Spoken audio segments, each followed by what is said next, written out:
We don't know who they are, we don't know what they want. Aliens invading the Earth and the Earth's last stand. What we do know is that they're taking people. It's basically not a remake, but a reimagining of the original XCOM game. Well, core principles from the original that we wanted to build on was basically everything. XCOM is about Earth being threatened by an unknown enemy. The world bonds together and they form an elite military organization, the most elite in the history of the world, and that's where the player comes in. They are the commander of this organization. I think we were all fans of the original, working for Firaxis, we're all fans of squad-based, turn-based strategy, so I've played just about every turn-based strategy game out there. I think we all had a lot of ideas and things that we wanted to do and things we liked about all of the games that we played in the past.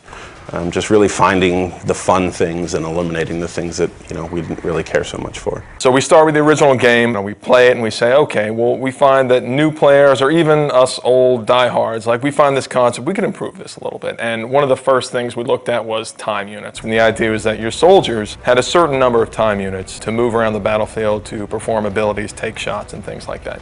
And actually it worked great in the sense that you had this resource that you were hoarding and that you had to be careful, because when you spent too many, you could find yourself exposed and in dangerous situations. So there's this great risk-reward mechanic.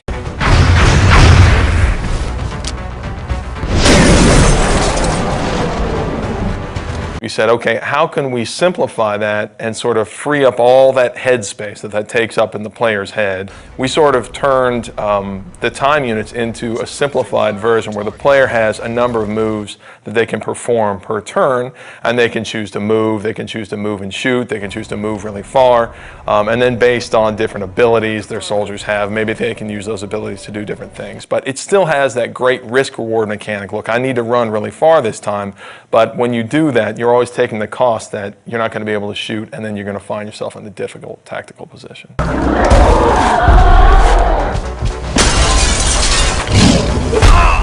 The other big thing I think that we did was we added cover to the game. Now tactically you have a lot more important decisions to make based off of being in low cover and high cover, flanking aliens. So in some ways we feel like we made the game more tactical. One of the advantages I think we have as a turn-based game is that we can move the camera around wherever we want.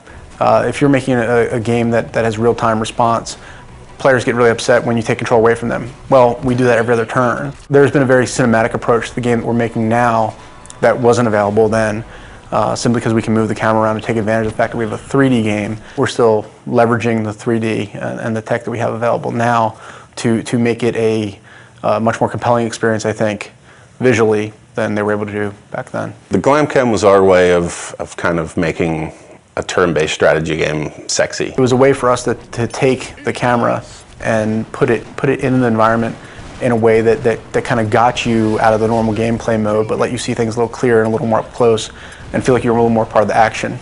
The idea is that when your soldier goes to take a cool shot, then the camera can drop in, and we've got these great dramatic scenes where your sniper's lining up this super long shot and you'll see it fall right down the barrel.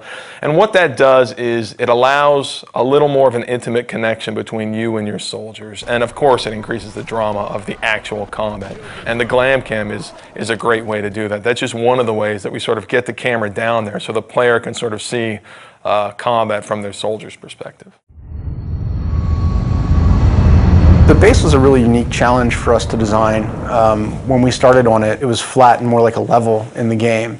And we really wanted to have base building, but we ran into some really difficult challenges on it being flat and working more like a level. And at a certain point, a couple of my guys had come in and they said, you know what, we keep talking about this as an ant farm. Why don't we make it like an ant farm? It is very much, the G.I. Joe base that the kid down the street had that you didn't have, that you got to play with every once in a while if you went to his house.